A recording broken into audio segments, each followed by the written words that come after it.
जी अस्सलाम वालेकुम दोस्तों, कैसे हैं आप लोग सब। उम्मीद करता हूँ ठीक ठाक होंगे, खैरियत से होंगे। अच्छा दोस्तों, आज हम लोग आपको अल्फला ग्लास टेक्निकल चैनल की तरफ से ये 12 mm के डोर का साइज़ लेने का तरीका बता रहे हैं। नीचे भी पैच होता है और ऊपर भी पैच होता है। बहुत सारे लोगों की रिक्वेस्ट मेरे पास आई थी, तो भाई हमें इस डोर का तरीका बताएं, कैसे हम लोग साइज़ निकाल सकते हैं और कितना माइनस करते हैं। बहुत सारे लोगों का ये सवाल था, तो मैंने सोचा आज इनके लिए एक वीडियो बना देता हूँ। तो ये देखें, ये 12 mm का डोर है जिसके नीचे भी पैच है और ऊपर भी पैच है। ये इसकी जो हाइट है, ये टोटल कंक्रीट से कंक्रीट 84 है, और जो इसकी विड्थ थी वो 36 है। मैंने माइनस किया 2 सूत्र और 35 इंच 6 सूत्र पीछे बचा, ठीक है।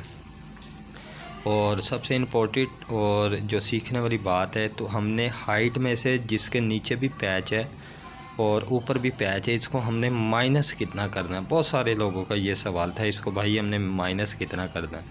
तो भाई अगर ये 84 पूरा आ रहा है, अगर 85 आ रहा है, 86 आ रहा है, 88 आ रहा है, 91 आ रहा है, 90 आ रहा है, जो भी आपका साइज़ आ रहा है ना, तो उसको मैंने ये एक ड्राइंग बना के आपको चेक करवा रहा हूँ, दिखा रहा हूँ, ठीक है। ये देखें, मेरा जो साइज़ आ रहा था कंक्रीट से कंक्रीट 84, और उसमें से मैंने माइनस किया 5 सूत्र, 5/3, यानी कि ये 5 सूत्र होता है, ठीक है। ऊपर 3 मैंने छोटे नुक्ते भी लगा दिए, और जब 5 सूत्र माइनस करते हैं तो 83 इंच 3 सूत्र आता है, ठीक है। ये 12 mm का डोर है। बाकी हैंडल टू हैंडल तो आपको सब लोगों को पता ही है, मार्केट से हैंडल परचेज़ करते हैं, सुराख से सुराख उसका जो साइज़ आता है तो वो फैक्ट्री भिजवा देते हैं।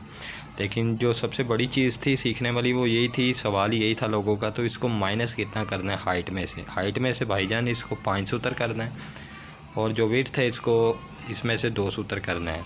और ये वीडियो मैंने आप लोगों की रिक्वेस्ट की वजह से बनाई है, और मेरे चैनल को आप लोग सब्सक्राइब करें, दोस्तों के साथ शेयर करें, और जो बेल का बटन है इसको लाजमी ऑल पे पुश कीजिएगा। बहुत शुक्रिया, जज़ाकल्लाह, अल्लाह हाफिज़।